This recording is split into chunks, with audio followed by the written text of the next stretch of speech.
Hello, everyone, and welcome back to Creating Appealing Characters Week 2. This week, we're going to focus on creating a functional base mesh for our characters, something strong that will carry our sculpts through for the rest of the 8 weeks. So by now, everyone has chosen a concept, hopefully, and we've narrowed it down to one. A good concept for this class is anything that doesn't rely too heavily on color or texture work or anything that really doesn't show up well in a pure sculpt. Imagine that this character is going to be printed out as just a gray maquette to be placed on a desk or something like that. We need to be able to communicate everything that's important about this character in just the sculptural elements. Anytime I'm starting a new character project, the first step is always blocking out the character, right? It's like doing the rough sketch underneath. I want you to really spend some time on this because, in my opinion, it's the most important step to making a full-figured character. There's a saying that you can't polish a turd, right? So what that means is you can't really fix something that's fundamentally bad with multiple layers of snazzy sculptural doohickeys or anything like that. You can't start something that looks horrible and then just add poor level detail on top of that in order to fix it. So it's always going to look bad if at its very root it's weak or poorly put together. So we're going to just go around that problem by creating a really strong base mesh that can carry our sculpt through all the way to the end. In other words, we want to start with something good, right? So starting with a good base mesh is just going to give us a good foundation. We won't be battling proportion or volume as we go. And also, we should be able to get some good reuse out of this for projects down the road. There's always a couple different ways that people like to start characters in 3D.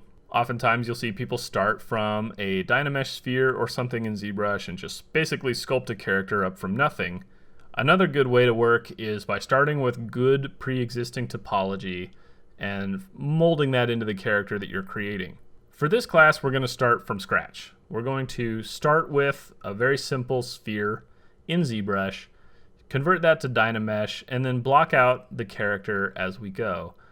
And I'm going to be talking about the specific choices in shape that I'm using as I go along, and how every piece of my base mesh corresponds to the overall look and feel of the character. We're going to focus a lot on getting the volumes and the curvatures of the limbs and stuff as correct as possible at this early stage.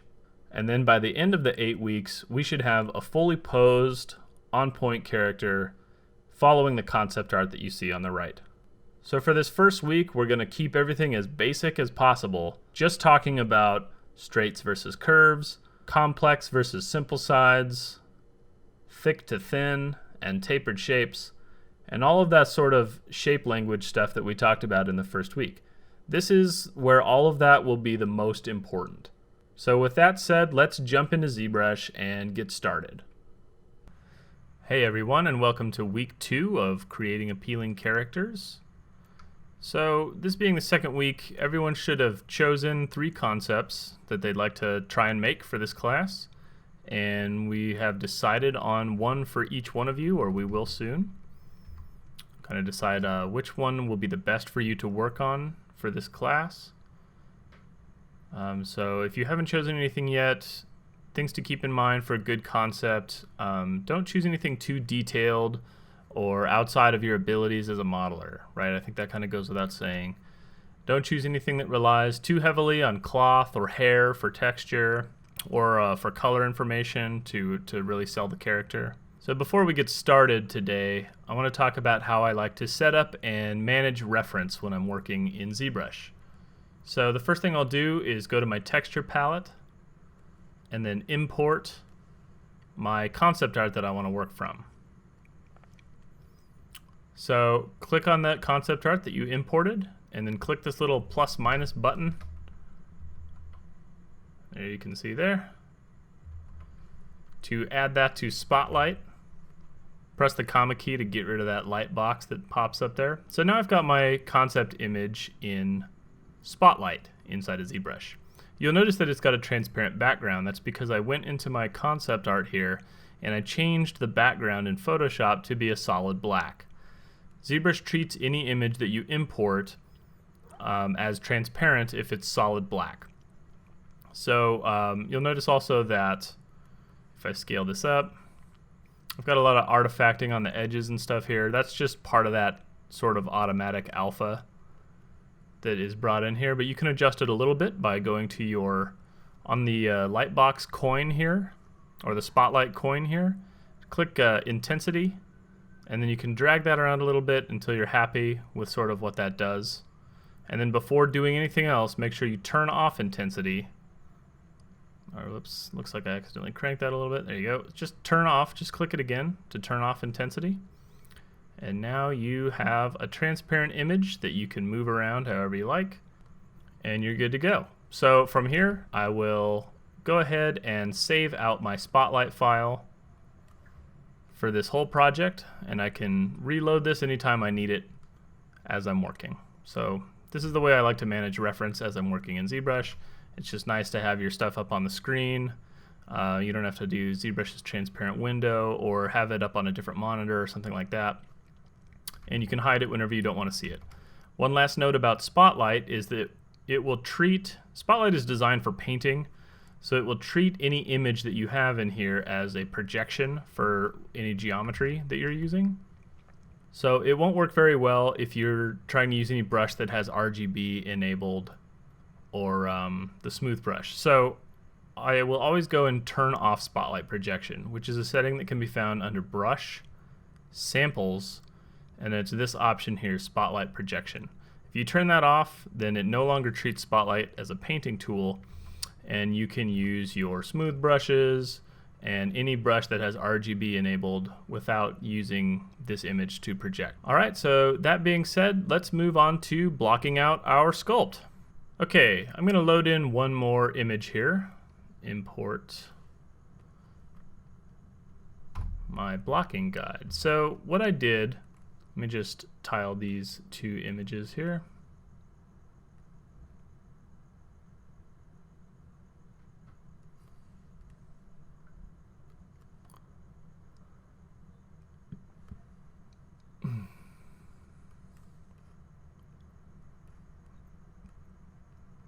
So, all right, let me load this image in here and compare. So what I did was I went into Photoshop and I just did a very simple draw over of the major forms that make up this character. And specifically, each colored section of this is going to be a different object that I'm actually going to use in my base mesh. So I tried to think about how many different pieces I wanted to break this up into, initially at least, to get the most efficient sort of workflow. Like, do I really need to go in and break this leg up into two pieces with an extra piece of geometry for the knee? That kind of stuff. You know, I'm not going to see her feet. I have a separate object that I might use for my hands, or the gloves, rather. So I'm thinking of pieces that I can reuse or pieces that I need to put a less amount of detail or effort into, at least in the beginning here. There's no sense in sculpting everything out if we're not going to see it ever. This is just sort of my roadmap or guide to all the different parts that I'm going to build in this base mesh. All right, so I'm going to keep that kind of small on screen here. I don't really need it too much because I tend to build all my meshes similarly. I'm also going to scale down my concept just a little bit. Actually, let's keep that pretty big. And I am ready to start blocking out this character now. All right, so now we're ready to jump into the meat of actually making this character, right? We're going to actually start blocking out our base mesh now. So keeping in mind all of the concepts that we talked about, all of the fundamentals and shape language terminology and stuff that we talked about in the first week, we're going to start putting this character together. Whenever I start a new character, I'll usually start it one of two ways. If I have a good topology, base mesh pre-existing someplace, I like to use that to start because all of the edge loops, you know, have already been figured out for you. That structure is already built in. But for the purpose of this class, what I want to do is build everything from scratch so that I can really focus on the shapes and the forms that go into making this character, and hopefully exhibit all of the types of stuff that we talked about in the first week. So I'm going to delete my subdivisions on this sphere, and then go ahead and Dynamesh this at a fairly low resolution. So everybody works differently in ZBrush, of course. And whenever I'm starting off something like this, I tend to work as low as I possibly can with this character, and that's because it's kind of like an insurance for myself so that I don't add detail unnecessarily. It's impossible to do when you're working at very, very low resolutions. So I'm just thinking about the major structure of the torso and the pelvis, rib cage areas as I sort of put these things together here. And the way that I work too is I tend to try to get all the pieces in there before I focus too much on proportion or trying to nail the exact look of the concept. I want to just get all this stuff represented for now. You'll notice I tend to break everything up into a lot of pieces at this stage. It's just easier for me to think that way. You obviously can work however you feel comfortable.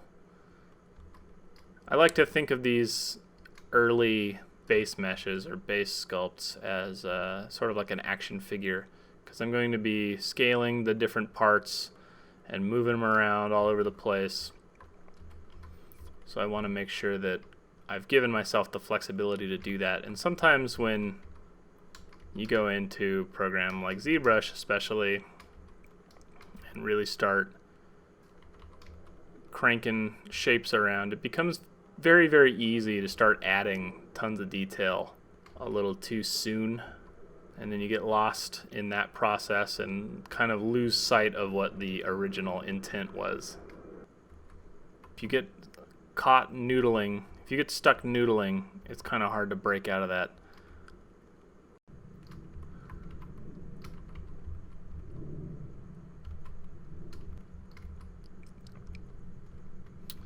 So one thing I'll do periodically here, let's just get the whole legs in there.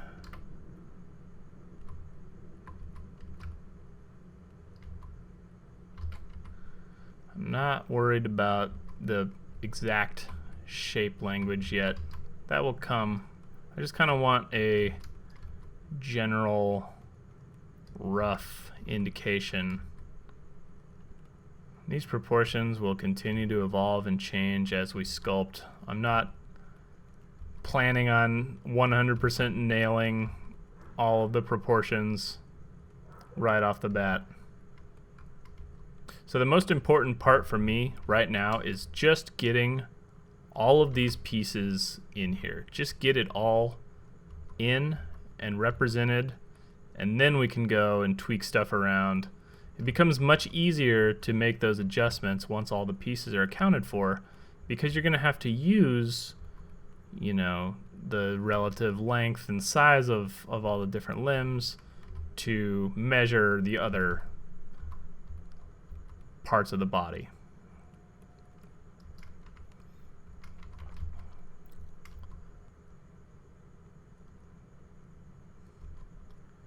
Just a general size and shape to represent all the pieces, and you'll see it'll start to come together. So paying attention to my sort of roadmap up there, I like to have a separate object to represent the deltoids and shoulders, just because that area gets very complex. Get some interesting kind of shapes, especially on characters like this lumberjack character. She's got a little bit of muscle definition, quite a bit of muscle actually in her arms, so that shape is very distinct in the shoulder. It's probably my favorite thing to sculpt, so I like to keep that as just a separate object. Let's get some arms in there. Whoop. Let's just copy these shoulders out.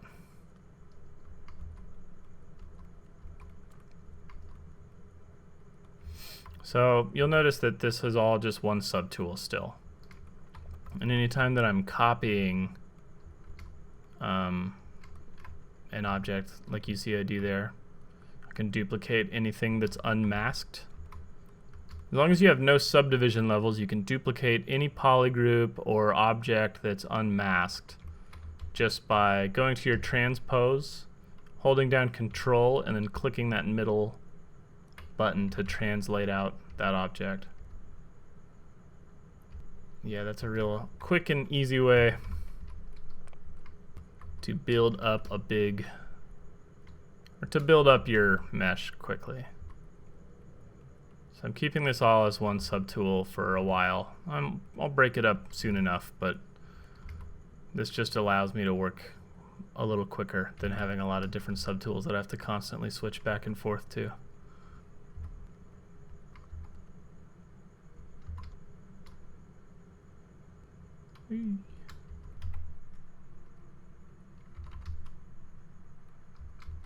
All right, now we've got, oh, still need some hands. So hands, like I mentioned earlier, part of the, creating a character, like we mentioned in week 1, is being prepared. So I thought about each piece of this before I started actually sculpting here. How am I gonna make everything that's in here? I've got a good hand that I've modeled. If you've got a good hand somewhere that you've modeled, save that, because that's just really useful. Really nice to have, pieces like that that you can kit bash and reuse later. So I'm just gonna kind of indicate a hand so that I've got a good idea of scale and gesture for that hand. So this is like a fist, or maybe a hand with no fingers, just for now. But it's in there, and I can use it now to measure against everything else. So the next thing I want to do before I start actually messing with proportions is, if you look at my polygroups here, I've got a bunch of different polygroups, because I've got a lot of different objects in here. So one of the options that you'll notice in Dynamesh is this option to preserve your groups, or to group based, or to Dynamesh based on groups. So now I want to break these groups up like I have in my roadmap. So if I isolate just these arms, you'll notice that I want these shoulders as separate, just for now. But more importantly, I want to Dynamesh the top part of the arm with the lower part of the arm. So what I'll do is just auto groups this whole thing, get rid of those shoulders, and then group this, the tops and bottoms of these arms as one polygroup. And then I'll group those shoulders as one polygroup. I think there's 2 cylinders in that neck on accident, so I'll just make sure that that's one polygroup. It'll go away once I Dynamesh it. And the legs are already one polygroup. So now I'll just go in here, run my Dynamesh again to get nice even topology. And by turning on preserve groups in Dynamesh now, I'm not actually combining these pieces together, as you can see. Everything that's its own polygroup stays as its own polygroup, which is why we made the arms one group, so that we can just sculpt on them as a whole. Okay, so looking pretty wonky right now, but all the pieces are in and represented at least, so we can actually start working on our proportions. So let's do that now. So now that we've got all of the pieces sort of put in here as haphazardly as we have, maybe you've done a better job of organizing your base mesh than I have here, but that's okay, because now I'm going to go in and actually start to shape this into a rough approximation of this concept here. So this week is all about just taking your time and making sure that you're starting with a good, strong foundation. So getting your shapes to look right and getting your proportions blocked in as best you can, because you want to do less of that. You want to do as little of that later as you can, right? So let's go ahead and get started. I am going to actually break this object up a little bit now so that I can hide pieces a little easier. So I'm going to split those arms off. And what the heck, let's color them a little bit just to keep track of the different objects. And I'm going to split these legs off.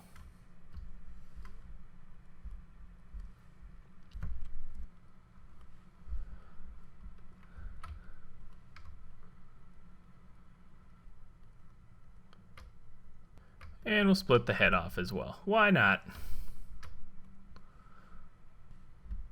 All right, so now we're ready to jump in, and I'm going to switch between these subtools just by alt-clicking on them.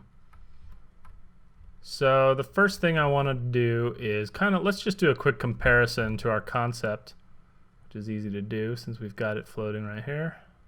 Lower my opacity a little bit. So I'm going to kind of choose a landmark here, or just kind of the overall length of the torso. Overall length of the torso feels pretty good to me. If I were to go in here and grab the bottom part of that torso and kind of swing it up like it is there in the concept, we get something that's not really too far off. So that's a good place to start. I guess we got lucky there. But what I'm going to do now is just go around the entire mesh using very, very simple tools. Inflate, move, smooth, and the polish brushes to push and pull this object into shape. And as I do so, as I shape each of these limbs and body parts, I want to keep in mind those kind of core 2D fundamentals that we talked about in week 1. So using these legs as an example, just kind of smooth out the unevenness here.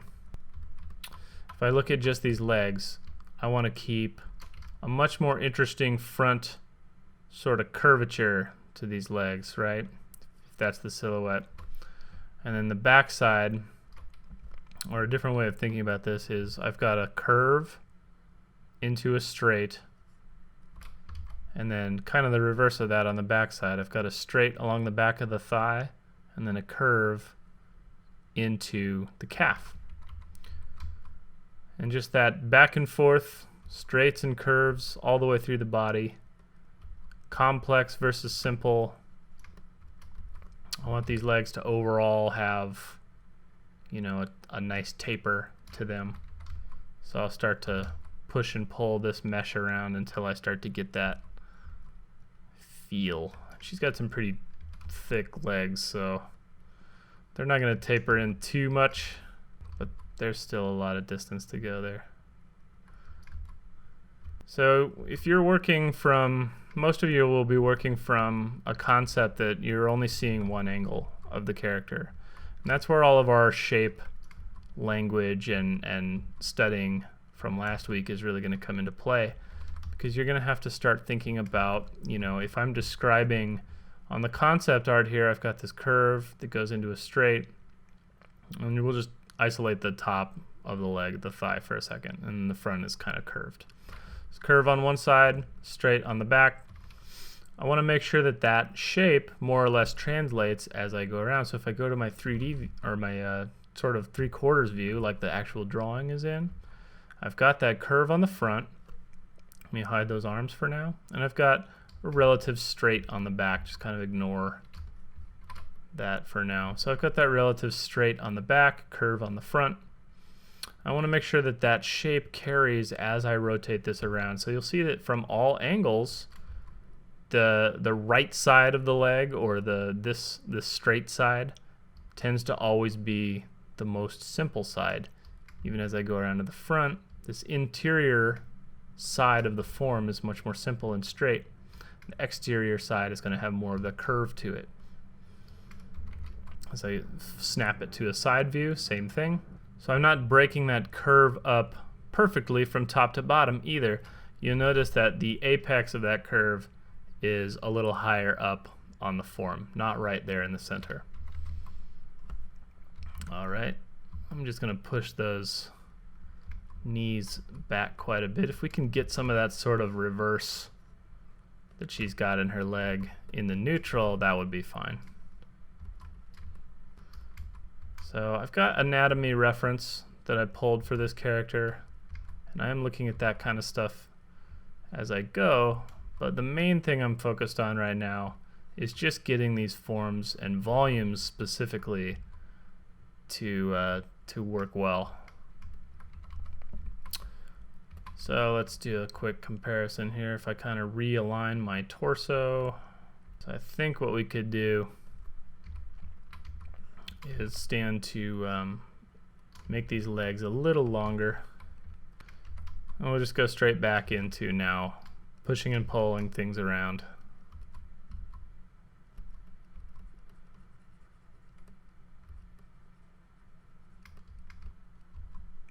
One thing I like to do at this stage is sharpen up any breaks that I might have. I'm not sculpting too heavily yet. I just want to make sure that the breaks are clearly defined in these forms so that from any distance I can really see where that separation is. And that helps my overall readability. Same with on the back here. Thinking about how these shapes, the upper and lower leg, kind of slot into each other and rest on top of one another. Yeah, I'm not going to put too much into those feet because they're going to be covered with boots, but I want the feet to sort of represent the general volume and shape that the boot's going to have. And just before I get too far into sculpting or detailing out any one area, I want to move on because definitely get in the weeds pretty quick if you stay in one sort of area on here. Feet, just to be a little bit more interesting, I might a little bit more interesting, a little bit more natural. I'm just going to turn those out slightly. She might stand more like that. Now if I look at this from a dead-on perspective off on the side, I can really take a look at these shapes and make sure that I've got a nice curve on the front, straight on the back, curve on the back of the leg, and then a really kind of simple straight. I could clean that up a little bit on the front. And then as I rotate this around, I'm maintaining as much of that shape, curve on the front, straight on the back, as I can. And then I'm going to say this many times, but make sure to look at your model from top and bottom. Make sure that your forms are wrapping correctly. What I mean by that is just making sure that nothing is getting flattened and you're not aware of it, or too kind of puffed out in any one area. This is looking kind of awkward, the intersection of the hips and the legs, because I have not done anything with the hips yet. So that's a pretty good place to leave the legs for now. I've got my general proportions are in there. There's still some stuff I could do, but I've touched those enough for now. Let's go and kind of hit everything else in the body before we come back to those legs. So I'm switching over to the body subtool now. First thing I'm going to do is just Dynamesh all this stuff together. You could spend some time further sculpting on and sort of blocking out these primary forms if you wanted to, but I'm just going to kind of try to do it all at once so that we get through this whole mesh, this whole base mesh during this video. So one thing you'll notice maybe is that I started off by not working in symmetry on this. I had symmetry turned off on this subtool. So just real quick, I'm gonna go down here, modify retopology, mirror and weld. So I've got perfectly mirrored symmetry. And I'll bring those arms back in because they're pretty important at this point. I might even space those out some. Switch back to my torso, and then just working on the torso and the hips. So we need to fill in quite a bit on the back here. Butts are always interesting, important area. So especially in animation, you'd be surprised at how much time I spend sculpting on butts, because they gotta move, right? They move a lot in animation, so we want to make sure that back and forth between rigging and modeling is as smooth as can be. So yep, you'd be surprised, maybe some of you, just how much time I spend actually stressing out about how good a butt is that I've sculpted at work. That's what we're in it for, right? The glorious parts of the job. And even though this character will never move, never be animated, I don't think, still have to worry about that a little bit. So I'm just kind of, for my own reference here, blocking in some real simple anatomical structure. You know, where do I want like the hit of that rib cage right there? That's an important piece that I need to have. You know, this distance between where that hit is and the bottom of the bust line is really important. So that sort of whole rib cage structure is something I need to get blocked in here pretty quick. Or not quick, take your time with it, of course. And just remember this, the mantra of this class, and anytime that I do any work at all, my sort of mantra is that everything looks terrible until it doesn't, right? So you got to keep going on this stuff, pushing and pulling and trying new things. You know, rely on your reference and rely on your knowledge of form, all the stuff we talked about week 1, and it will start to come together. So I'm not getting into any kind of specific anatomy or anything here. I just want to make sure that my sort of hourglass torso shape that she has is represented. All of this stuff is going to change again as we sculpt. Things will move around, but the purpose this week is just to create a good, strong foundation for myself. I don't want to be second guessing proportions too much. Switch over to these arms. Start to incorporate those deltoids. And just kind of have a not by any means a definitive knowledge of how anatomy inserts and intersects and or what's the word I'm looking for? The origins and insertions of muscles, but I've got a good sort of functional reference in my brain that helps at least get this stuff blocked in looking somewhat convincingly. I'm going to turn on topological with my move brush so that I only affect areas that are kind of polygon islands. And grab these arms.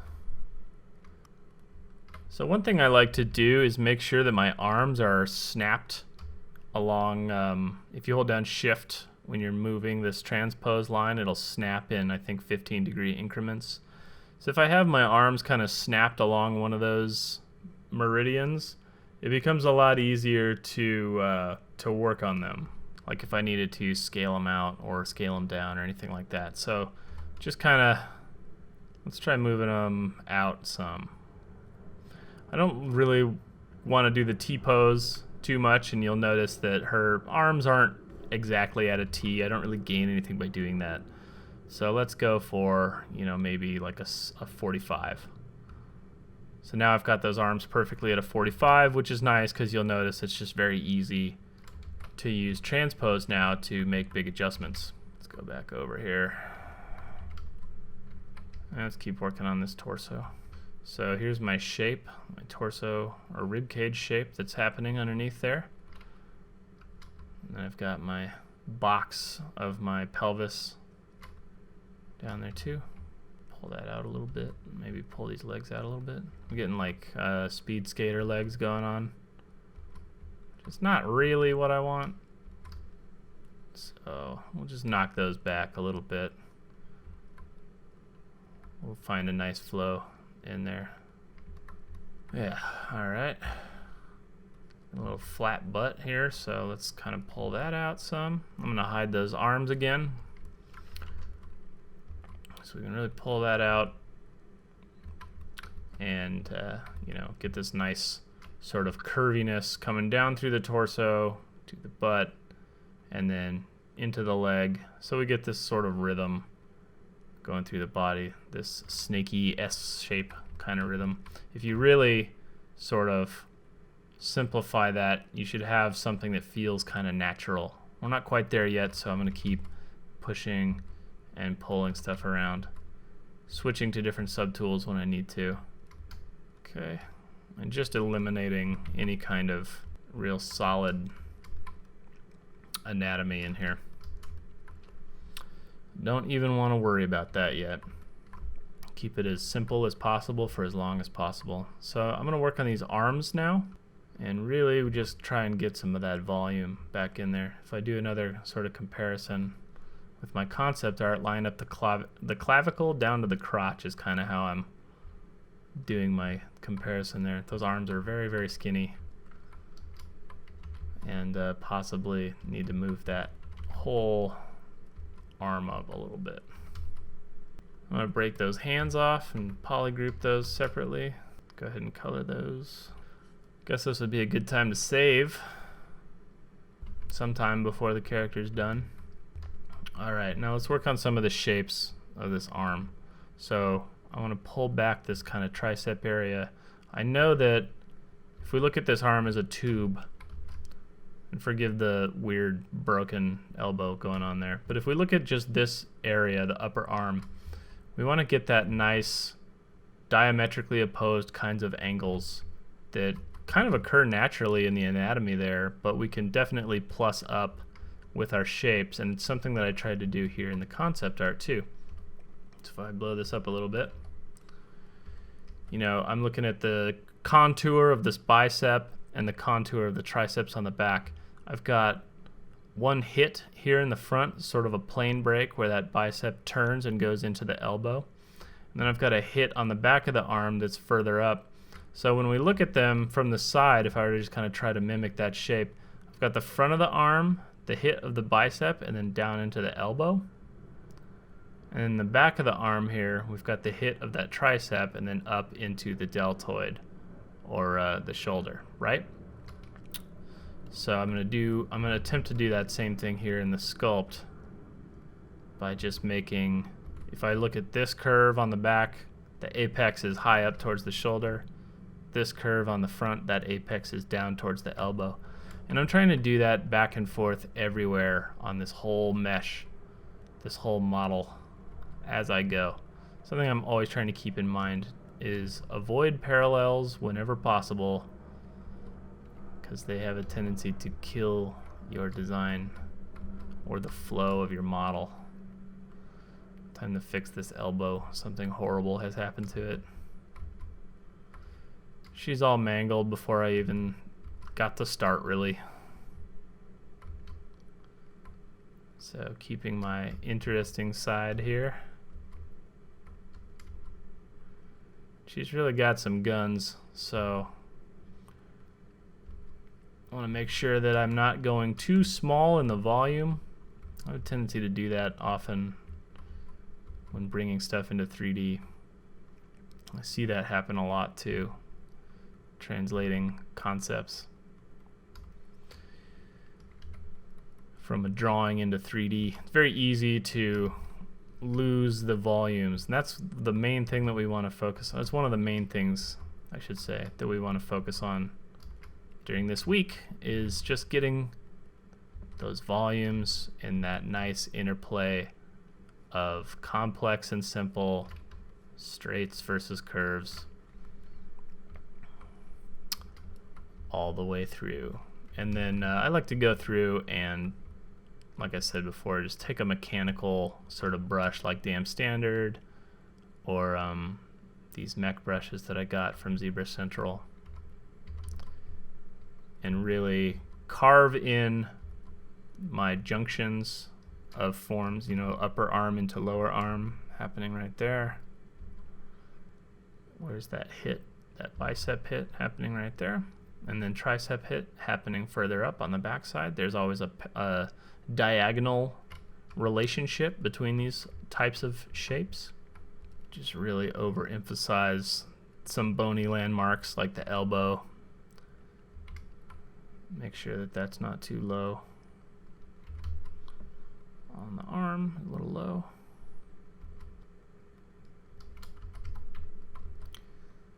I'm kind of playing out this lower arm area. It's really kind of resembles a block most of the time.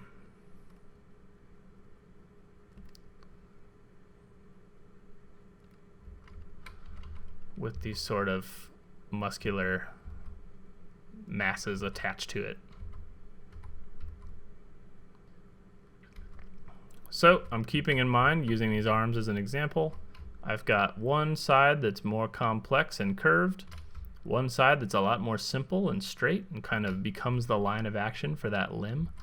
I'm definitely making use of tapered shapes as I go, so everything tapers and nothing is parallel. And same goes for the legs here. Everything has got a more interesting curvature to it. Yeah, so avoid parallels and keep that nice relationship between straight and curve in all of your forms through the whole body.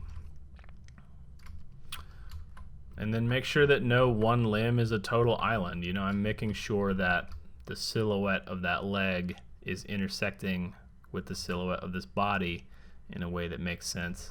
This is kind of an area that I'll need to clean up some, you'll see. But that's why we're taking our time and just going through and really doing a nice clean job of blocking this out as best we can.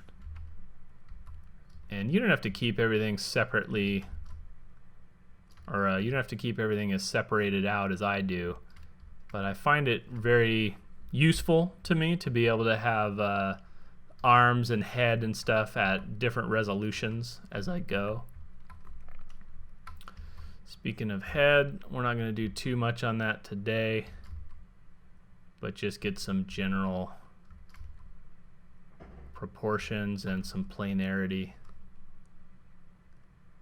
into it. I'm going to have a whole lot of time to talk about the head and face, because obviously that's, in my opinion, the most important part of the character.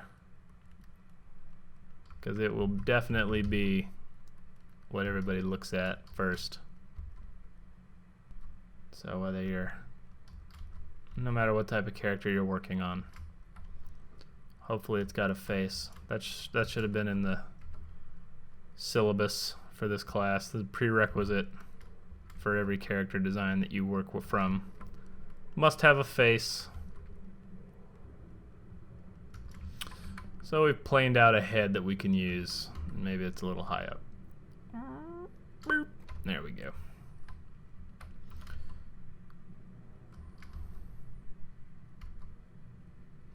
So even the neck, not even a total parallel. I want to have a nice angularity to that from both sides.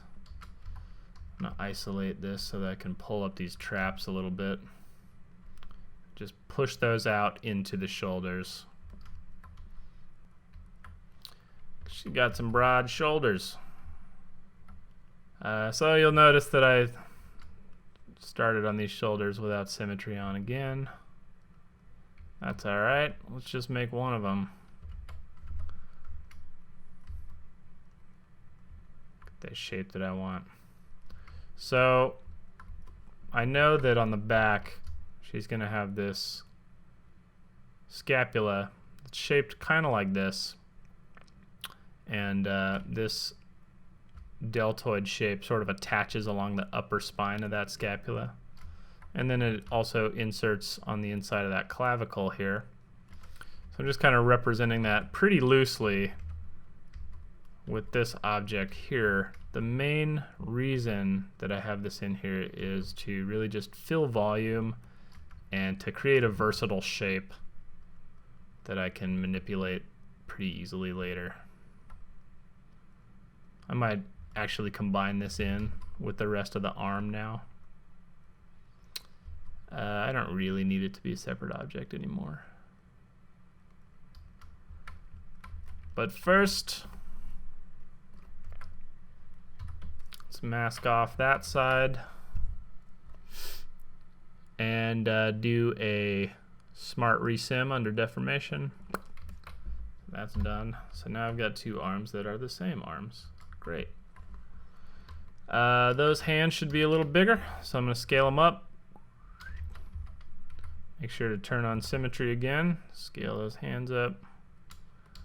Move them back over. So hand scale is going to make a huge difference in the overall size of this character. You'll notice she's got pretty large hands, which make her feel maybe not quite as tall or huge as she normally would.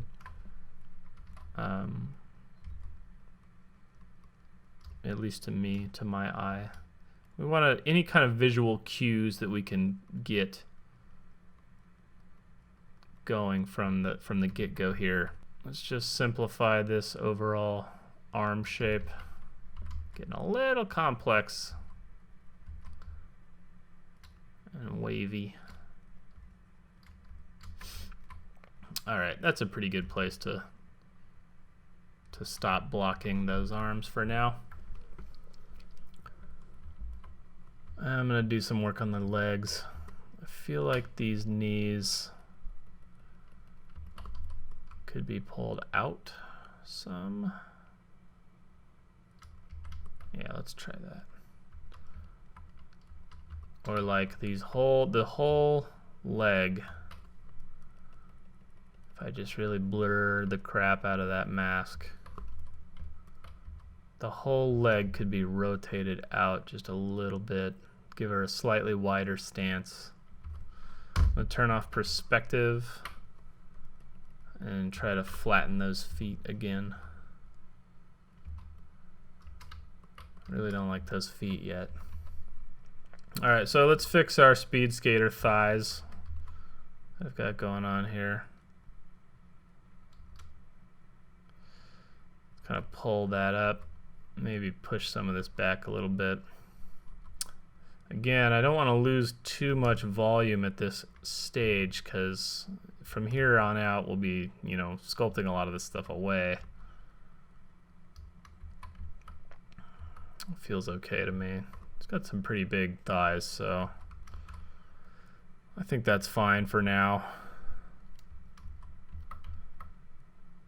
Yeah.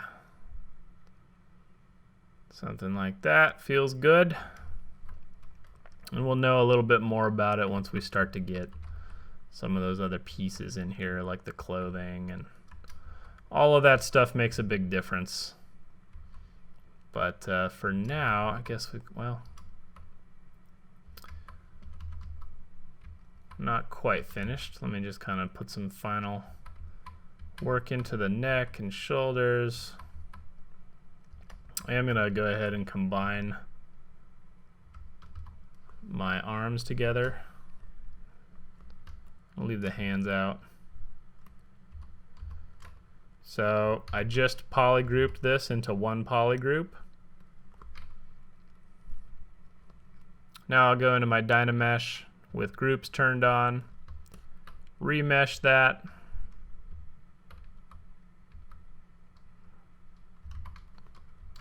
And I've got that stuff is all Dynamesh together now. And let's go ahead and add some volume on here. for her chest. Just insert sphere, perfect tool for that.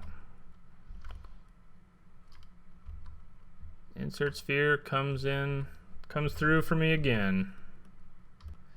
Insert sphere and the move brush are my favorite tools in ZBrush. I wish I had some cool super brush that I could tell people about. The key to all of my successes in my life, but I don't. It's just the move brush. It's just a really good tool. My favorite thing about the move brush and why I think it's such a great tool is that you use it to tell polygons where to go, and then they go there. And it doesn't get much better than that.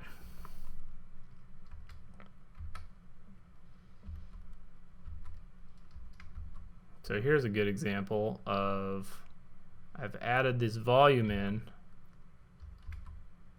for the breasts here, and I see where this break for this rib cage is, and it's too low, or way too high, I mean. So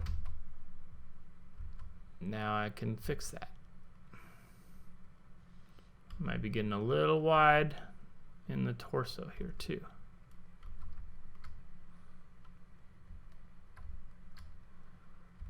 So now I can fix that.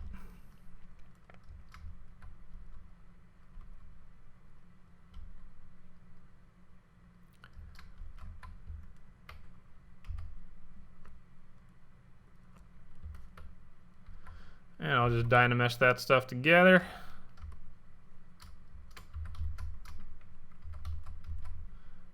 And use my mech cut to kind of clean up the plane breaks. Add some plane breaks here and there. And there's a lot left to do on this, but I'd say as far as a base mesh goes, as a block out first pass for the body, we're in a pretty good spot. There's still some stuff here in these legs I'm kind of unhappy with, but we'll get to them when we actually jump in and start sculpting on these legs next week. All right, so there's our base mesh, and we're ready to go in and start meticulously detailing out everything else. But just a quick recap, keeping in mind, I know I'm going to say this a million times, you're going to get really sick of it, but it's so easy to forget.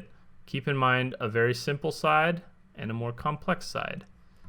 Make sure that everything has some sort of taper to it, getting wide to small, or wide to narrow, thick to thin, and nothing is parallel anywhere. Rotate around from all over the place.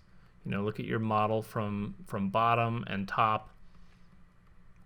Make sure that there's at least some sort of a nice distributed balance through your whole mesh, through your whole character here. One thing that's real handy is if you just go into transpose, make sure you turn symmetry on, and just with a really wide move brush, you can push and pull stuff around to get a, this is how I would get more of a gesture to this character. Maybe fix some of these proportions as well. But just going through with this wide move brush and pushing and pulling these large shapes around till I get them to do what I want. Yeah, so now we've got a little bit more of a kind of a thrust forward gesture, which I like. I think that fits this character nicely. So we'll go back to our subtools. All right, we're ready to rock with the sculpting next time. Okay, so just a recap of what we kind of did today and the main things to keep in mind as you're blocking out your base mesh. So this is after a couple more minutes of just kind of going over and sharpening up plane breaks and just cleaning up some sort of wobbliness that was happening, especially in the legs and stuff like that. But you'll notice that I try to keep, tapered shapes happening wherever I can. Even these arms, these length of arms aren't totally parallel all the way down. I've got one side that's very, very simple here on the inside. I've got one side that's much more complex here on the outside. And I want to make sure that as I rotate around to different angles, that same message is being carried across every piece of this character. So, where I've got a apex of a curve on this thigh here, I want to make sure that as I rotate that around, that same apex, that same sort of shape is happening everywhere.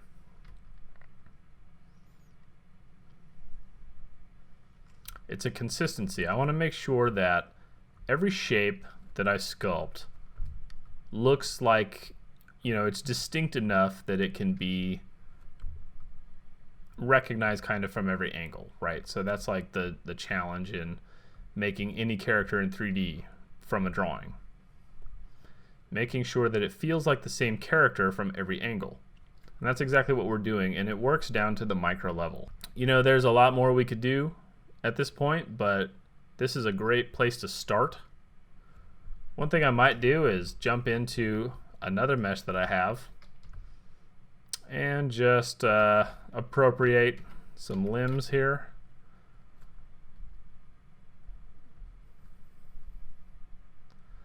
Bring them back over to my base mesh.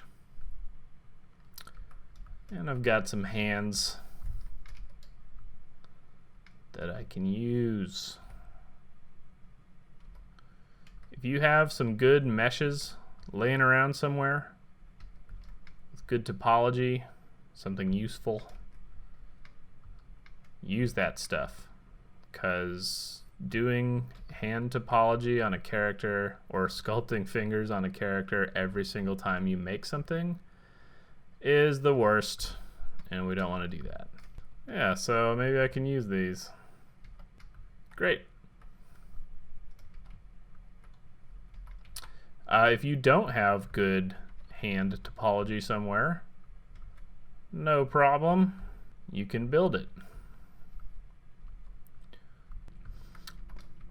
Anyway, so there's some hands that I can sculpt around to do what I want with. Yeah, having this nice low-res structure for these hands is very useful if I ever need to get in here and, do some tweaks. It's much easier with that structure built in. So hands are one thing that I will always kit bash and reuse if I can, because they are a character unto themselves, as you will see in one of the later weeks here.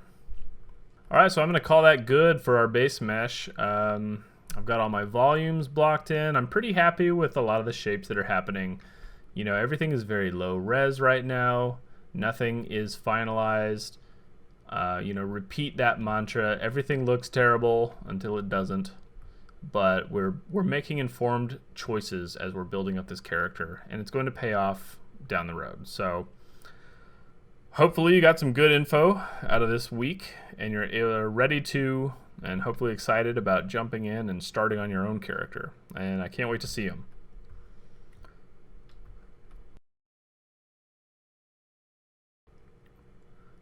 So that's it for this week. The homework is to do what I did here. Just jump in, block out your character, be smart about the shapes that you're using, the amount of detail that you're putting into the character at this point. Keep everything as low and simple as possible. Always err on the side of under detailed, but with reason. So best of luck, and I'll see you next week.